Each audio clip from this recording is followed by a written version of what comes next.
Olá, hoje nós estamos aqui na sede da DDL em Manaus. Estamos sendo recebidos pelo sócio fundador Átila Denis. Como vai, Denis? Eu agradeço a sua oportunidade de a gente conversar um pouquinho hoje e seja bem-vindo. Muito obrigado. Para mim é um grande prazer estar aqui hoje com vocês, com você em especial, nessa grande jornada que nós temos de trabalhar e desenvolver a Amazônia, né? Então, quero crer que vamos ter aí uma boa troca de ideias, um bom bate-papo. Um prazer. Eu acredito que sim.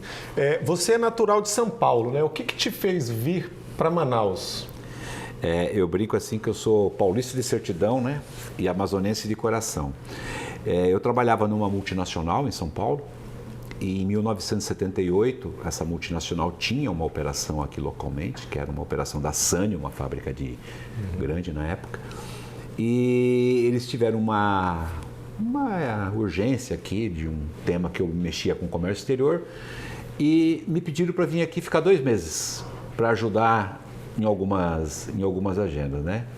E agora, dia 30 de maio, faz 45 anos. Então, você veio para ficar 2 meses só ficar 2 meses, né? Aí eu fiquei ainda 9 anos nessa empresa, né? E aí eu saí para, obviamente, prospectar outros projetos. Era uma multinacional, eu era um brasileiro, não tinha muito como crescer profissionalmente nessas empresas, né? E aí eu fiquei ainda mais 9 anos nessa empresa e acabei me especializando nos temas sobre Zona Franca de Manaus. Incentivos fiscais, né? E aí tive a oportunidade de fazer faculdade de economia na Universidade Federal do Amazonas, de 83 a 88. E aí, a partir desse momento, eu criei um pequeno escritório e comecei a trabalhar com essa área de incentivos, área de projetos, né? Na época foi a Objetiva. E em 94, eu tinha uma leitura de que esse mercado, eu continuava tendo algumas outras atividades, né?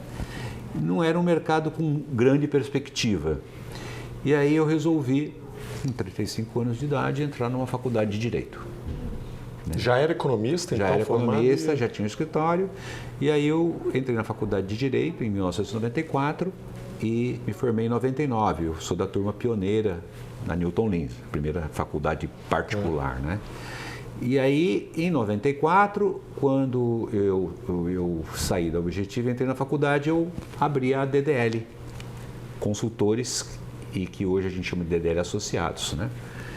E a partir daí a gente expandiu o leque de atuação para oferecer também mais serviços para as empresas do Polo Industrial de Manaus. Então, o nosso foco nesse momento foi sempre esse, atrair empresas e investimentos para o Polo Industrial de Manaus, né?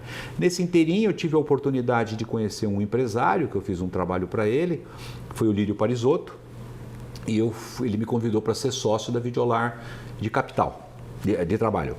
E eu fiquei, então, sócio do Lírio 13 anos, de 87 até 2000, quando, então, não ganhei nada nesses 13 anos, mas quando eu saí, ele comprou minhas cotas e remunerou o meu trabalho desse tempo todo. Então foi uma experiência fantástica, porque foi uma experiência de chão de fábrica, uma experiência de tocar a empresa com mais de 1000 pessoas. Então, eu sempre brinco, eu sou um economista, um advogado e um empresário. Eu tenho um DNA um pouquinho de cada, de ter tido essa maravilhosa experiência de trabalhar em fábrica também.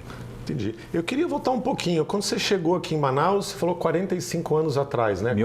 Quase 45. 30 de maio de 1978. 78. 12h30, voo da VASP VP 290. Veio de VASP, inclusive, ainda na época. Serviam refeições, inclusive, os pratos. E que refeições, né? Que refeições, né? Como é que era a cidade nessa época que você chegou? Como é que era a cidade de Manaus, assim, em termos de infraestrutura e economia mesmo? Como é que era a economia da cidade nessa época, quando você chegou? Então, em 1978, Manaus tinha 300 mil habitantes. Hoje estamos falando de 2 milhões e 400, 2 milhões e meio. A cidade girava em torno do distrito industrial, das indústrias e do comércio. Naquela época, tinha a Zona Franca verdadeira, ou seja, onde podia ser importados os videocassetes. E aí vinha muito turista aqui para fazer compra. para levar o produto para lá. Então era a fase áurea da Zona Franca, porque no Brasil em nenhum lugar poderia importar produto e aqui nós tínhamos uma Zona Franca comercial. Então isso atraía muita gente para cá que vinha fazer turismo, fazia também uma compra.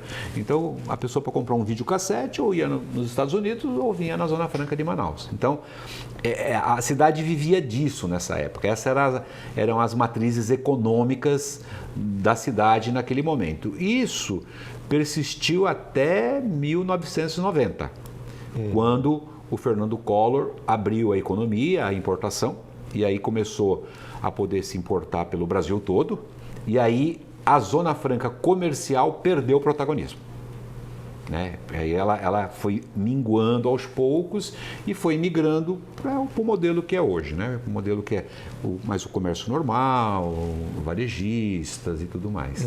Então, e a cidade era pequena ainda, né? Ponta Negra, para chegar na Ponta Negra já tinha um hotel tropical, né? Que era o hotel de referência naquela época, né? O hotel tropical era da Varig, hotel 5 estrelas na época. 5 estrelas, da Fundação Berta. Então, assim, era um must, né? Você vir.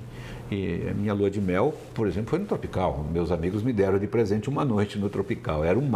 Aquilo foi o máximo para mim. Acho que foi a primeira vez que eu entrei num hotel daquele porte. Porte. Você falou agora de década de 90, né? A hora que acaba essa facilidade de importação aqui pela Zona Franca, e aí a economia acaba se voltando para a área industrial, de fato, como ainda é hoje. Quais que eram as principais dificuldades nessa época pós-comércio para se produzir na Zona Franca? Você tinha tem algum destaque que você podia dar para essa época? Olha só, o modelo da Zona Franca, né, quando ele foi criado, num primeiro momento, ele tinha como critério de avaliação para as empresas virem para cá um conceito chamado índice de nacionalização.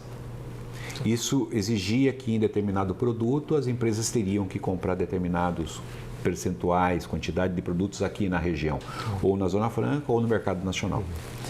E, em 1991 veio a Lei 8387, que alterou esse regime para o que existe hoje, que é o chamado Processo Produtivo Básico, PPB.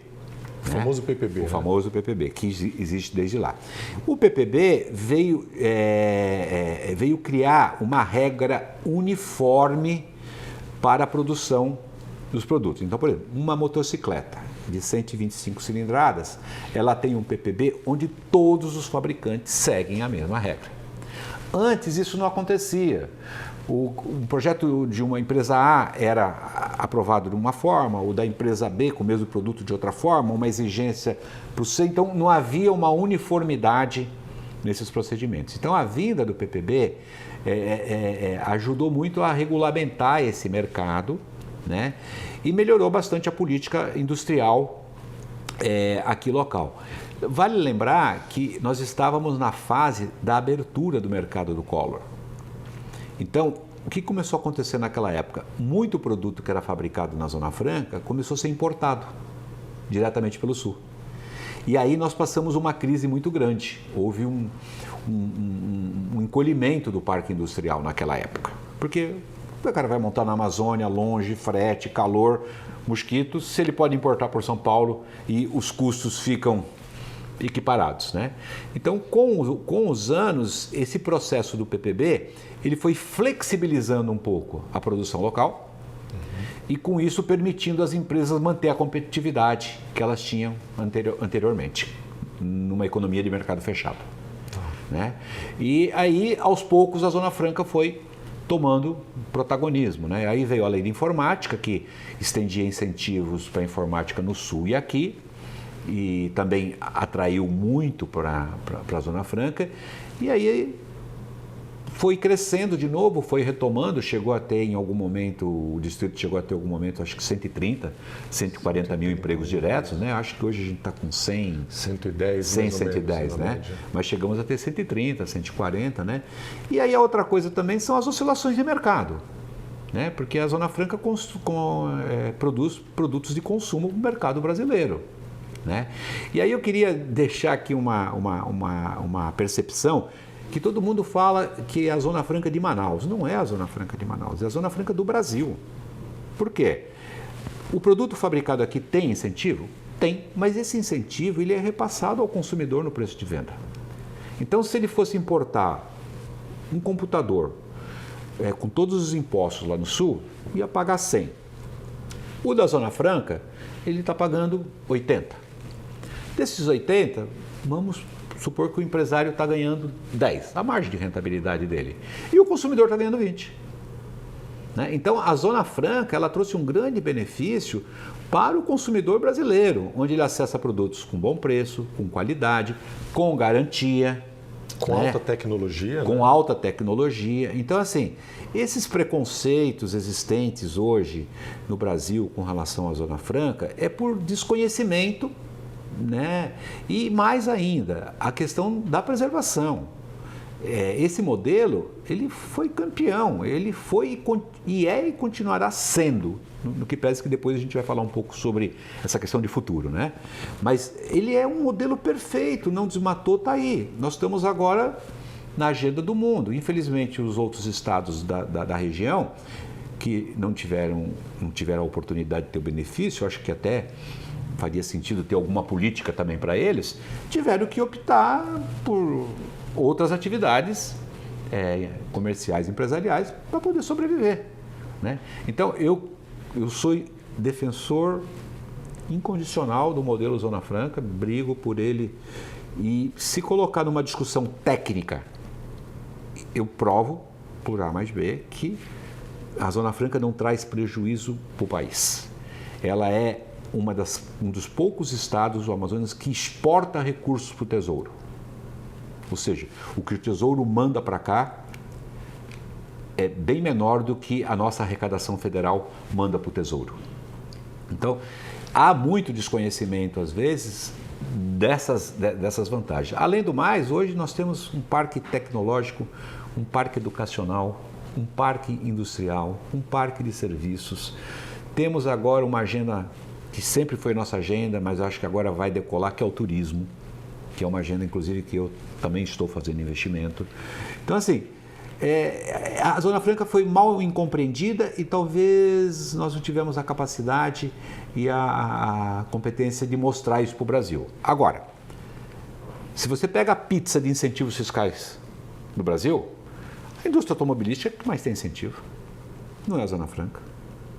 Né? Zona Franca representa aí talvez 25% da pizza, mas há uma contrapartida dessa renúncia.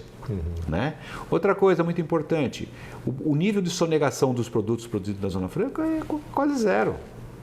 E infelizmente a gente sabe que no Brasil não é assim que as coisas funcionam. Então, mesmo que menor o recolhimento do imposto em relação a uma indústria localizada fora da Zona Franca, o nosso índice de recolhimento per capita versus faturamento é excelente. Por quê? O que tem que ser recolhido é recolhido. Né? E você sabe, agora estamos numa discussão aí do Haddad, colocando uma série de agendas de caminhos tributários que as empresas e os contribuintes usam para pagar menos imposto.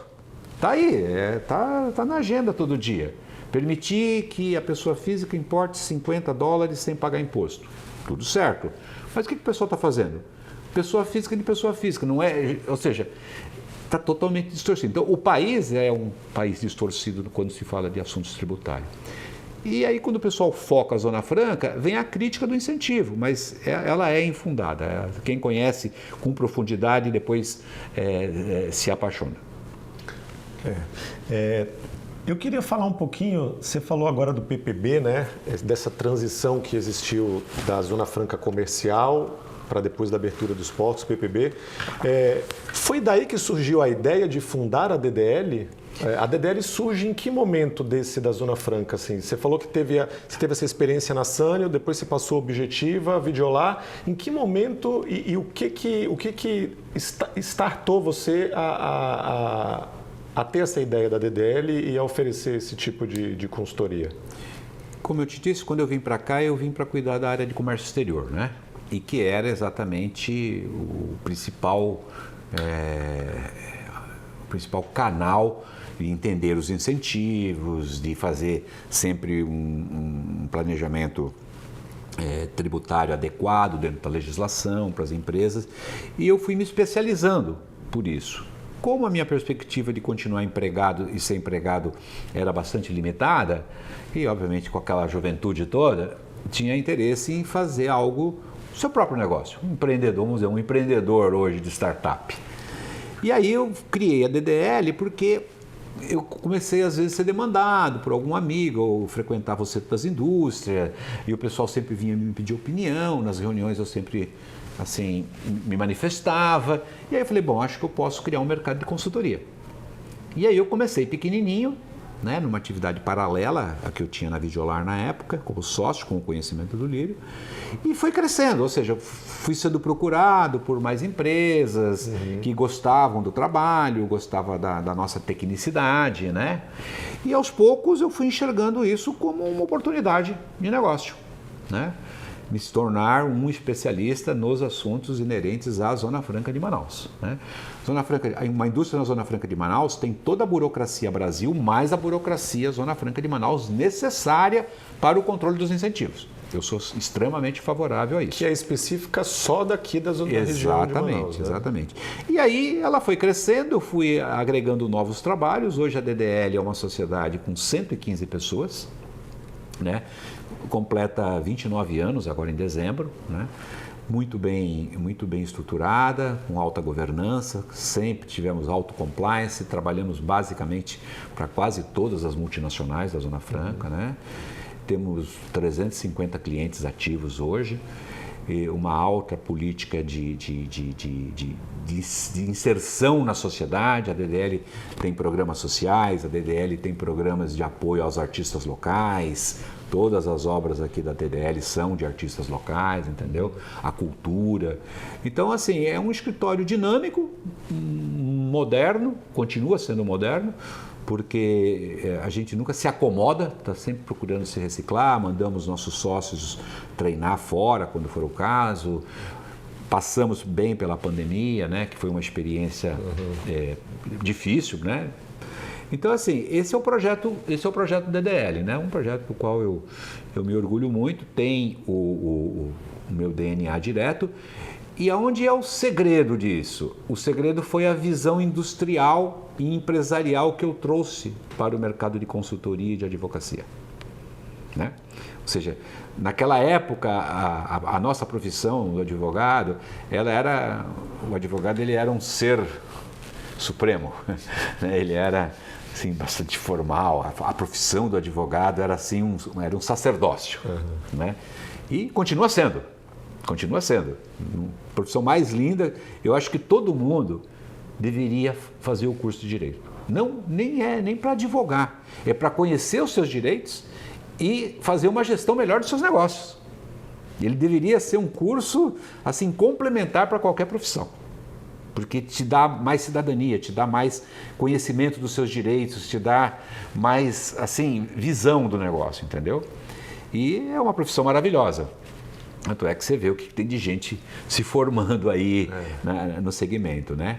E aí nós profissionalizamos a gestão da advocacia. Tratamos a advocacia como uma empresa, né? Com normas, com regras, com rotinas, com feedback rápido para os clientes, entendeu? Com alto grau de compliance. Então, esse é o projeto DDL, que continua vivo, e agora nós vamos, a partir desse ano, abrir uma pequena unidade em São Paulo, basicamente na área tributária e de M&A, mas sempre com o foco de atrair mais negócios para a Zona Franca, né? A DDL é referenciada pela Chambers Latinoamérica por 10 anos consecutivos, participa do CESA, que é o Centro da Sociedade de Advogados, tem parcerias com todos os principais escritórios de São Paulo, Machado Meyer, Pinheiro Neto, Beirano. Então, uma relação forte que nós temos com esses escritórios, por isso que eles não estão aqui. Entendeu? Então, assim, esse é o case DDL. A origem da DDL está muito associada com a Zona Franca, isso está bem claro. Mas eu te pergunto, hoje em dia, a DDL não atua só em casos relacionados à Zona Franca. Não, né? Hoje em dia não. Hoje em dia a gente... Qual que é a DDL hoje atual? Quem é a DDL hoje atual? Que tipos de serviço ela oferece além da especialidade com a Zona Franca de Manaus, que a gente sabe que é a origem da DDL? Além dos assuntos tradicionais do dia a dia de umas empresas, que é civil, trabalhista, societário, tributário, hoje a DDL tem, além dos clientes da Zona Franca, por exemplo, nós trabalhamos para concessionária de água, né? Nós trabalhamos para pessoas do segmento de petróleo, entendeu? Nós trabalhamos muito em agendas ambientais, né? Estamos trabalhando na agenda de carbono, mineração. Então, hoje a DDL tem unidades de negócio, né, que não dependem só das indústrias da Zona Franca. Trabalhamos para 2 grandes empresas do segmento de comércio, as 2 maiores locais, né, em segmento comercial. Então, hoje nós temos uma diversificação de produtos. Então, assuntos de Zona Franca continuam ainda sendo o carro-chefe. Mas já há hoje uma diversificação de atividades que a DDL atua. Eu ia perguntar isso. A DDL hoje é uma grande referência no segmento da advocacia, não só aqui na região do Amazonas, né, no estado do Amazonas, mas na região norte como em si e com várias participações aí ao longo do Brasil mesmo. Isso. Qual que é o segredo desse sucesso todo? Tem alguma fórmula mágica para isso? Olha, eu trabalhei 13 anos numa empresa japonesa e eu considero que esses 13 anos que eu estive lá foi uma verdadeira escola para mim. Fui ao Japão várias vezes, uma escola no sentido de absorver a cultura japonesa, que é maravilhosa.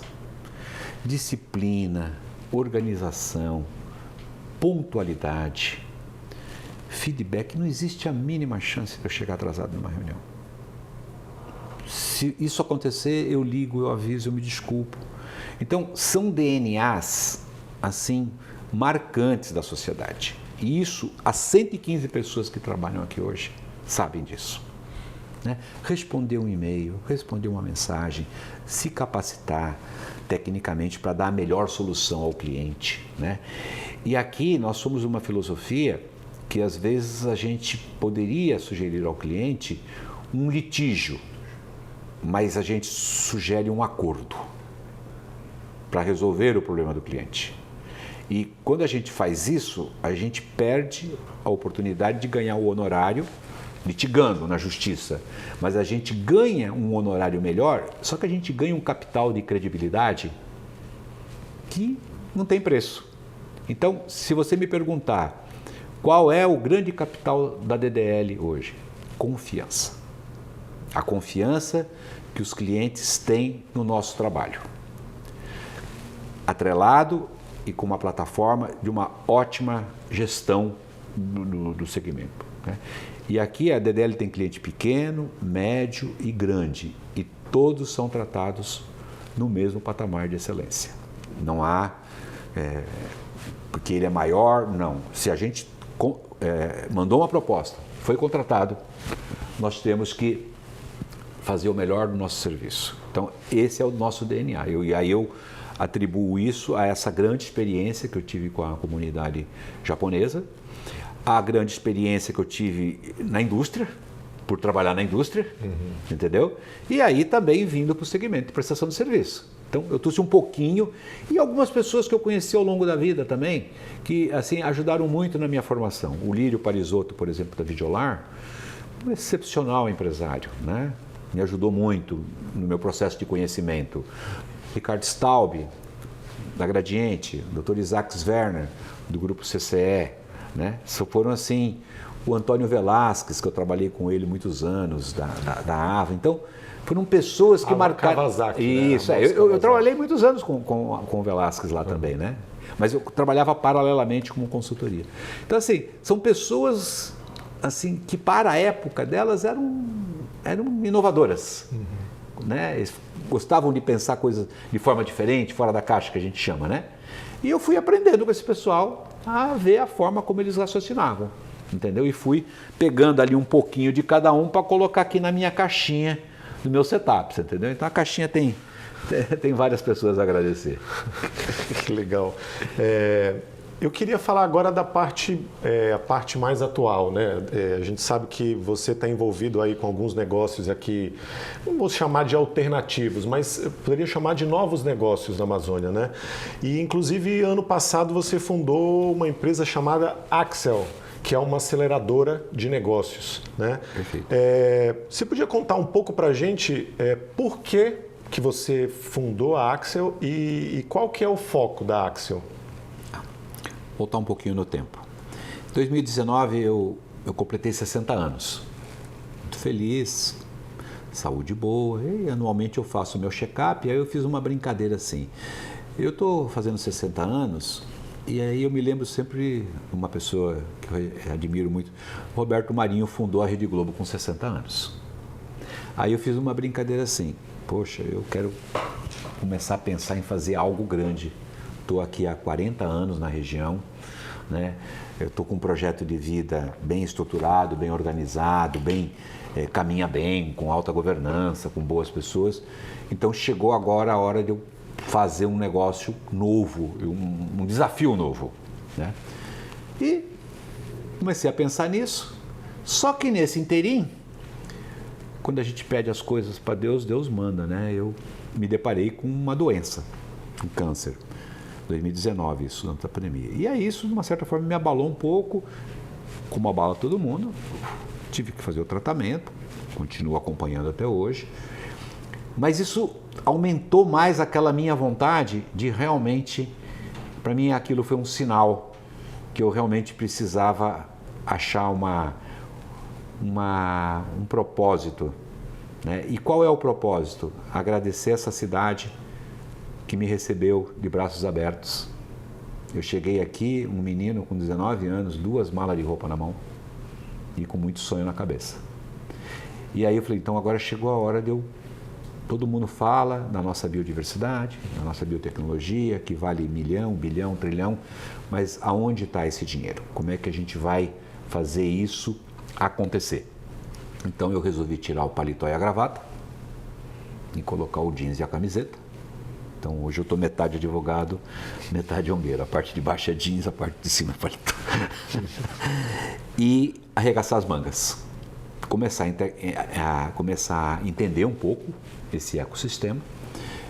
Me aproximei do IDESAN, que é uma organização local aqui muito boa, e comecei a aprender o que estava acontecendo, né? Paralelamente, há um grande amigo meu aqui, muito conhecido de toda a sociedade, que é o Denis Mineve, da Bemol. Família toda apaixonada pela Amazônia, e o Denis já estava nessa agenda. Tinha já fundado o Museu da Amazônia, e aí eu comecei a conversar com o Denis. Falei, Denis, eu quero aos poucos me inserir nessa agenda.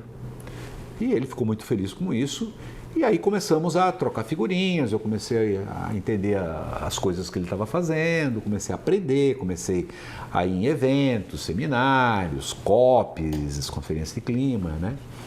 E fui entendendo um pouco esse todo, né? As dores desse todo e as oportunidades desse todo. E 2021, final de 2021, janeiro de 2022, já com alguns investimentos que eu tinha feito na pessoa física, eu resolvi então criar a Axel. A Axel é uma aceleradora que pertence totalmente à minha família, meus 3 filhos e a minha esposa. Eu só sou o executivo lá.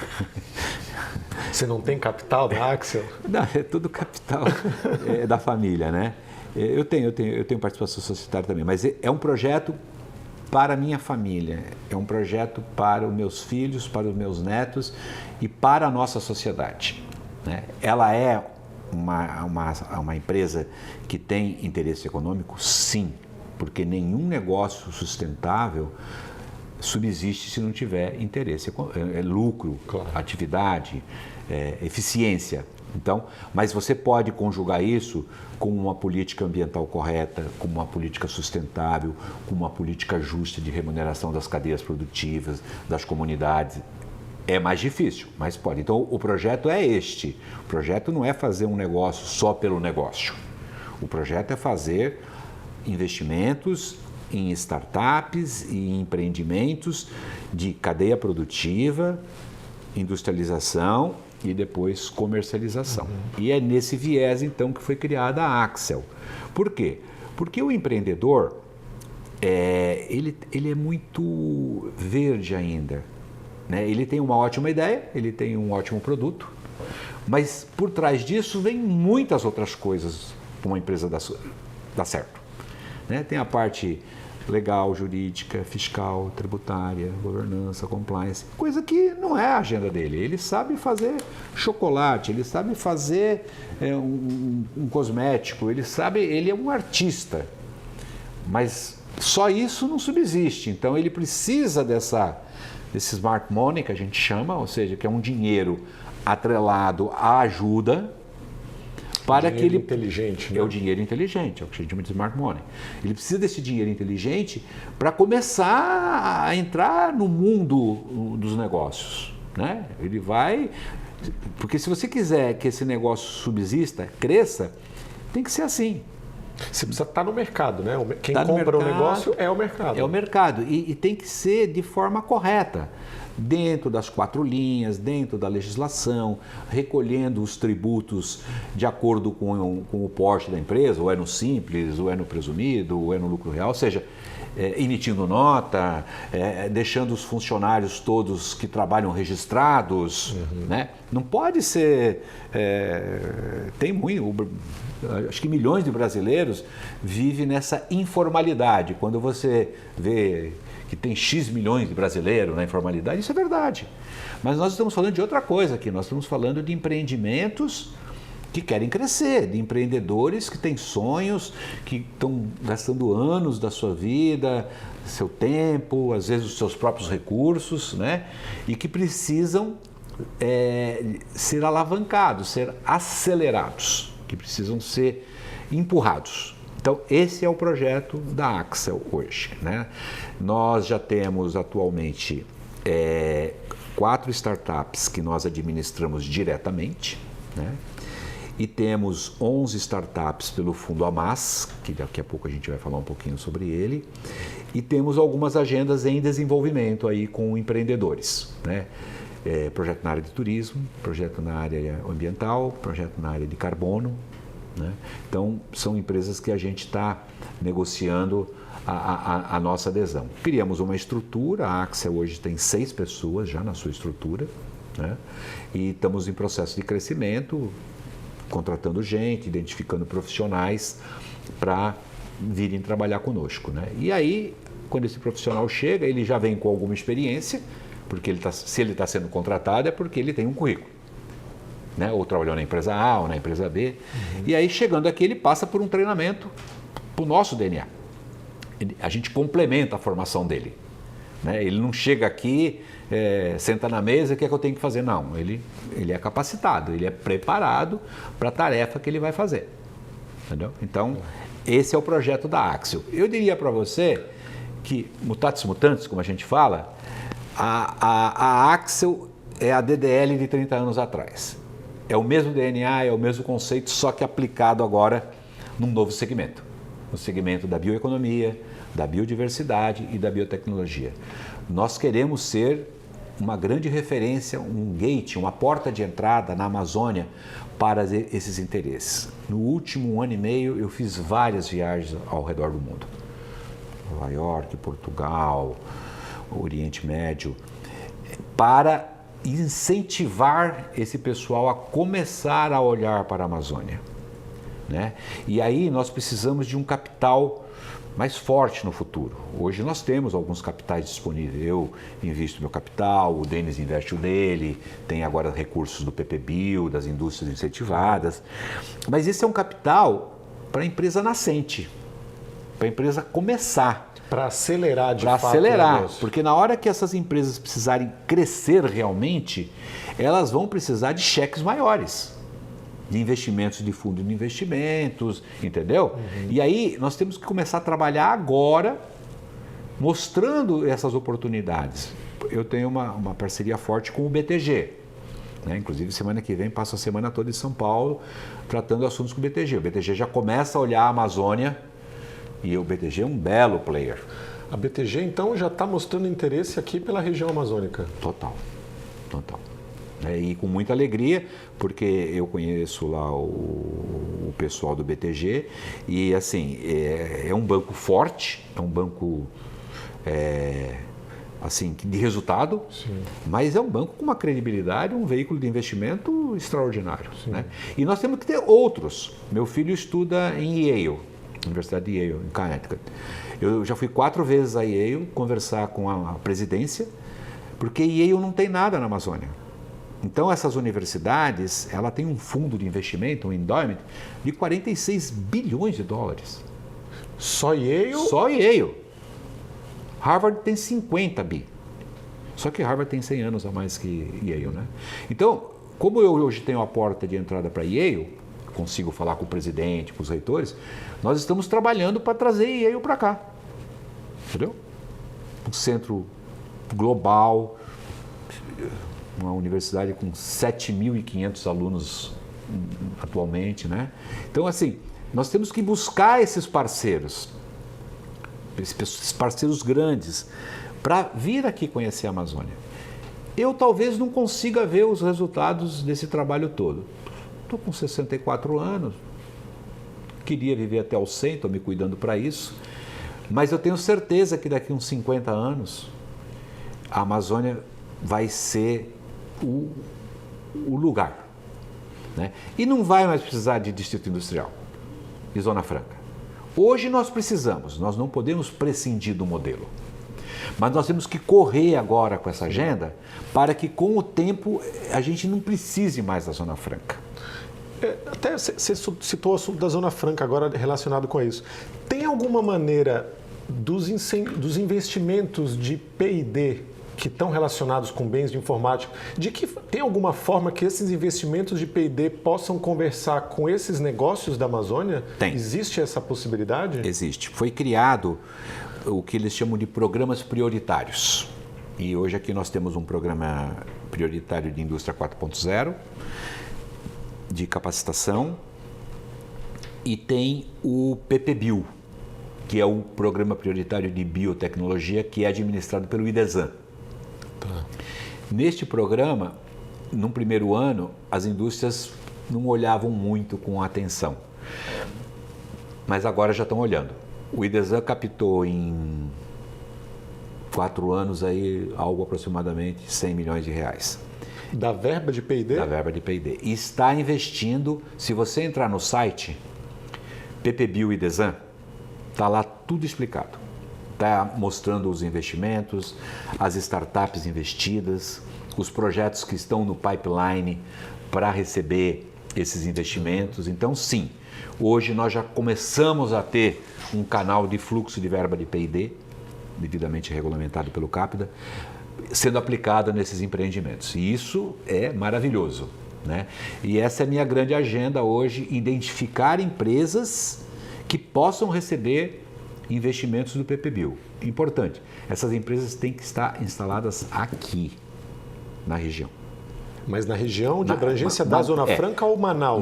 Manaus. Porque a gente sabe e que Amazônia Ocidental. O Amapá hoje pode receber investimentos de P&D. Pode. Né? Foi o último, inclusive, estado que entrou nessa lei. Isso. É a Manaus, Amazonas e a Amazônia Ocidental. É no ambiente da Amazônia Ocidental. Tá. Inclusive, há uma obrigação compulsória dessa verba que o IDESAN recebe de 15%, pelo menos, ser fora da região metropolitana de Manaus. Para ninguém investir só aqui em Manaus, né? Do outro lado da ponte. O cara tem que investir longe, pegar o hidroavião, pegar a canoa, navegar 3, 4 dias, entendeu? É. Então, para ele realmente levar esse benefício, essa interiorização no interior. Por exemplo, eu tenho uma startup em Roraima, de reflorestamento de mogno. Não é com dinheiro de P&D, é com recurso privado, é um belo empreendimento, a Radix. Então, assim, mas é um empreendimento que pode no futuro vir a receber verba de P&D também, entendeu? Então, desenvolver toda a Amazônia Ocidental. E aí também eu sou um defensor, eu estou fazendo um projeto hoje de carbono em Rondônia, de mercado de carbono. Então, nós temos que olhar por toda a Amazônia. Manaus, o Amazonas, graças a Deus, com a Zona Franca, é um estado, assim, bem desenvolvido. né, o benefício da Zona Franca, os outros estados não tiveram esse benefício. Então, eu entendo sim que faz sentido você fazer uma repartição desses benefícios com esses estados. Tudo é Brasil. Né? Com certeza. Às vezes, né, outro dia eu vi uma expressão lá em Harvard que o Brasil é a periferia da Zona Franca. É a periferia da Amazônia. O Brasil é a periferia da Amazônia. É. Engraçado, o Brasil trata a Amazônia como se a Amazônia fosse a periferia do Brasil. Então, essa frase eu ouvi lá em Harvard. Entendeu? Eu ouvi do Nizam Guanazzi. Né? Então, o Brasil é a periferia da Amazônia. Hoje não, mas vai ser. Aproveitando isso, a gente está falando muito de potencial econômico da Amazônia. O pessoal lá de São Paulo acho que vai me bater. Mas umas verdades de vez em quando não fazem mal a ninguém, né, Adi? Agora, você está falando muito a gente está falando muito de potencial econômico da Amazônia, você está falando das diversas oportunidades que a Amazônia tem para se desenvolver, inclusive, e para colocar o Brasil, inclusive, no seu devido lugar na economia global, né? Fala-se tanto de economia verde, de sustentabilidade e tudo. O que você podia dizer para um investidor que ainda não conhece esse potencial econômico da Amazônia e não conhece as oportunidades de negócio que tem aqui na Amazônia? O que você diria para esses investidores que ainda não conheceram o Brasil, no caso, né? E a Amazônia especificamente? Olha só, o Brasil, ele tem inúmeras universidades, instituto de pesquisa. Então, vai ter uma feira agora em junho, eu até te recomendo você ir lá, a Naturaltech. Você já foi alguma vez? Não. Então, não deixe de ir. São Paulo? São Paulo. Nós, Axel, vamos estar lá. Tem data já? Já tem, eu te passo tudo. Tá. Nós da Axel vamos estar lá com 4 das nossas startups. E você vai ver o que é o segmento, esse segmento. Ali é o mercado dessa nova agenda. Era uma feira pequena e que vem crescendo ano a ano. Você vai ficar impressionado do que você vai ver lá. Não só da nossa região aqui, mas do Brasil todo. A bioeconomia não está só na Amazônia, exatamente, de passagem. exatamente. Então, essa feira, por exemplo, faria sentido o estado do Amazonas e os estados fazerem um stand lá.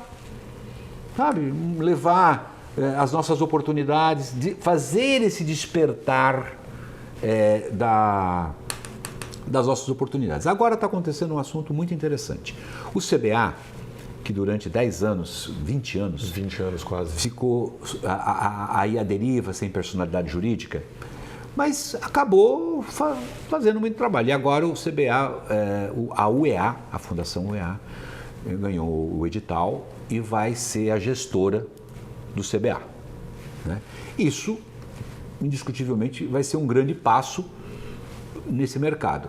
E o CBA firmou um convênio, isso é informação pública, com o IPT de Campinas. Sim. O IPT é um belíssimo instituto. O IPT faz parte da gestão, inclusive, Isso. junto com a UEA. Isso, exatamente. E aí, a DDL foi contratada pelo IPT para ajudar eles aqui nas questões legais, jurídicas, né? E eu fui outro dia conhecer o IPT. Fui lá em Campinas. Passei um dia lá. Eu adoro ir conhecer as coisas. Porque uma coisa é você falar, ver um vídeo, ver um filmezinho. Ler uma matéria. Ler uma matéria, né? Outra coisa é você ir lá. Eu vou em tudo quanto é lugar. Né? É comigo mesmo.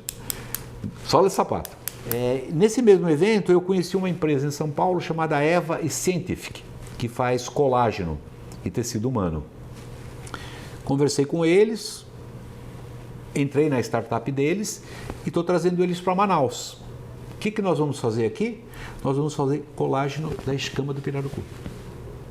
Olha só. Entendeu? Então, o que nós precisamos? Nós precisamos agora que os laboratórios, a ciência, comece a pesquisar esses novos produtos. Tá, eu tenho chocolate, eu tenho café, eu tenho cosmético, isso todo mundo a gente já sabe fazer. E tá bom, fizemos, investimos nisso, está indo bem, mas a gente agora tem que ir para o novo, para o revolucionário, para aquilo que vai realmente despertar o mundo. Essa é a verdadeira biotecnologia. Uhum. Não é isso que a gente está fazendo hoje. Nós estamos no jardim da infância ainda. Tem entendeu? muita coisa para descobrir, então. Muita coisa para descobrir. Temos que atrair grandes laboratórios, fazer pesquisa, proteger o nosso patrimônio genético e cultural. Né? Eu sou defensor intransigente dessas regras de patrimônio genético e cultural, comunidades indígenas, assunto indígena. Assunto indígena fora do Brasil tem um potencial muito grande de interesse. Claro que eu acho que precisa aí de alguns ajustes, né? Que eu acho que vamos conseguir. Mas tem que usar a cultura dos indígenas, o seu conhecimento. Eles têm um conhecimento científico muito milenar, grande, né? Exatamente. Mas a gente tem que também fazer a comunidade indígena ter o resultado econômico dessa sua atividade, né? O caso dos Estados Unidos é um bom exemplo com isso, né? Índio é rico lá, tem até cassino empresários e eles conseguem a fonte de renda deles através de negócios hoje. Então, assim, eu acho que sim, tem que respeitar os indígenas, tem que respeitar as terras, mas nós não podemos querer que o índio seja pobre a vida inteira. Ele tem que ter também assistência de saúde, ele tem que ter, sempre preservando no escopo da cultura dele. Tá, o índio não quer aprender inglês, nem tem que aprender inglês, mas ele tem a cultura dele, então ele vai desenvolver todo o processo cultural dele, de como ele gosta de viver, e tudo certo. Não é que o índio tem que botar paletó, gravata, não, é dentro da cultura dele, daquilo que ele entende que faz parte da cultura dele. E você sabe que comunidades indígenas nós temos muitas no Brasil, né? Sim. Mas a gente não percebe hoje, toda hora a gente ouve gente que invadiu a terra do índio, gente isso, mas na hora de você licenciar uma atividade legal numa terra indígena, a gente passa por inúmeras dificuldades. Não sei se você tem um pouquinho de conhecimento, eu vou aproveitar, você está falando do potássio de Altazes, talvez? Tenho, eu sou sócio. Estamos desde 2013 tentando... Esse é um caso emblemático... Tentando resolver esse assunto. Desse problema que você acabou de citar aqui na nossa região. A empresa do qual eu sou sócio, que é a Forbes Manhattan, aqui inclusive temos mais alguns investidores locais, né? Tudo que você pode imaginar de bom para a região de Altazes está no plano de aplicação para aquela comunidade. Mas estamos ainda aguardando o andamento na esfera judicial das decisões, respeitando integralmente todo o processo, interagindo, discutindo. Mas assim, é bom para o país, é bom para o mundo. Nós temos 95% do potássio do Brasil é importado. E potássio é fertilizante. Num país que vive do agronegócio. Né? A nossa reserva aqui é a reserva de classe mundial, comparada com as reservas da Rússia e do Canadá. Né? E mais, as nossas reservas aqui, o potássio ele dá no subsolo, não é como mineração aberta. Então, o ataque ao meio ambiente, ele é pouco. Por quê? Porque é um shaft grande que você vai fazer. No caso aqui, nós achamos a jazida a 800 metros de profundidade.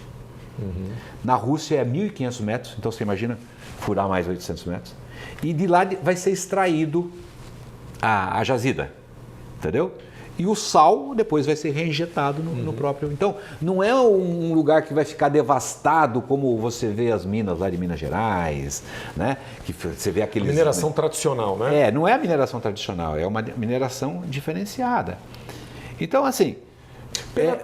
Pela tua experiência, Átila, qual é a perspectiva? Isso sai ou não sai? E se sai, qual é a tua perspectiva? Em quanto tempo mais isso pode ser uma realidade lá? Porque, inclusive, esse é um outro grande problema daqui da região, né? Gera-se recursos na capital.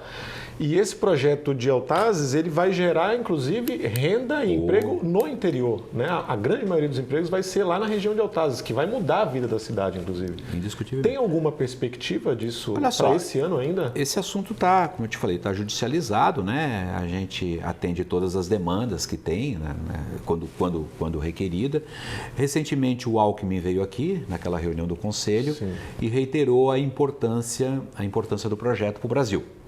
Então, a gente espera que com esse apoio político, com uma boa interlocução com as comunidades, com a Justiça, com o Ministério Público, esse é um assunto que tem que ser bem resolvido. Ninguém pode sair desse assunto e ir para casa com um gosto amargo de derrotado. Esse é um assunto que tem que ser bem construído. Então, nós temos uma administração extremamente profissional, que o Adriano é o presidente, e a ordem é esgotar todo o diálogo e toda a negociação. Tudo tem que ser bem entendido, a comunidade tem que estar consciente do que é, qual é o benefício, a Justiça tem que concordar, o Ministério Público tem que concordar, um respeito total a esse processo, né? Então, a gente está com uma esperança, talvez esse ano consiga eventualmente superar todas essas etapas, né? Para que a gente então possa ter um projeto de investimento de 2 bilhões de dólares. Esse projeto vai trazer para a região um desenvolvimento fantástico. E ele será muito bem fiscalizado, muito bem monitorado, acompanhar todas as contrapartidas que o empreendimento vai ter que dar para a comunidade, que serão bárbaros. Os planos apresentados para o município de Codajá, de Altazes, são maravilhosos, entendeu? Então, vamos continuar trabalhando para que a gente possa superar todas essas fases, convencer todos os atores, né? Dentro de um processo legítimo, legal, democrático, e o projeto andar. A região vai ganhar muito com isso, muito. Já foram ouvidas as comunidades indígenas, então estamos esperançosos. O Brasil vai ganhar muito com isso, né? A guerra da Ucrânia, inclusive, veio para trazer esse assunto mais à tona, né? Exatamente. Eu acho que o Brasil vai ganhar muito com isso. Tá ótimo. Olha, Átila, foi realmente muito esclarecedor essa nossa conversa hoje. Eu agradeço bastante pela sua atenção e pela sua contribuição, inclusive, com a região amazônica, né? A gente espera que a gente possa, inclusive, encontrar mais pessoas com esse mesmo sentimento e com essa mesma vontade e esse mesmo respeito, vamos dizer, pela origem, né? Pelas nossas origens e pela essa história dessa região aqui tão rica e tão bonita que é a Amazônia, né? Olha, você tocou num ponto espetacular. Sim, nós teríamos que dar um despertar para outros players aqui da região, outros empresários que ganharam dinheiro aqui, que são bem-sucedidos, que eles também dessem uma atenção para essa agenda. Então, hoje estou o Denis, tem mais uns 2 ou 3, mas se a gente tiver 20 ou 30 aqui, nós temos grandes empresários locais. Sim. Que possam despender um pouco do seu tempo e do seu recurso para ajudar esse ecossistema a crescer. Daqui a alguns anos isso aqui vai ser uma maravilha, porque é o smart money, além do dinheiro, o conhecimento. E eu sempre falo para os meus investidos, o meu conhecimento vale mais do que o meu dinheiro. Com certeza. Entendeu? Então, é um convite a todos, e semana retrasada eu estava na Brasil Conference em Harvard, e aí o Nizam Guanazes fez uma ótima palestra lá, e aí quando ele terminou a palestra, o filho dele estuda em Harvard, né? Ele fez assim, agora eu queria fazer um pedido a todos vocês, era só de brasileiros, né? Estudantes brasileiros. Sim, em Harvard, conferência, né? De brasileiros. Quando eu terminar o curso, voltem para o Brasil. Né? Porque lá vocês vão fazer a diferença. Vocês foram preparados, capacitados. Então, ficar lá no mercado americano, ganhar 15, 20 mil dólares por mês de salário, bem, mas e se esses cérebros todos preparados voltassem para o Brasil, para aplicar o que eles conheceram aqui? Network, relacionamento, conhecimento, entendeu? Então, é isso. Nós precisamos de mais gente e o Brasil tem gente para fazer isso. Então você acha que a Amazônia precisa de mais cérebros? A grande solução da Amazônia seriam mais cérebros. Cérebros e empreendedores e recursos, né? E diria para você que o mais simples de tudo é o recurso. Porque tendo um bom cérebro, um bom empreendedor, tendo um bom projeto, o recurso virá.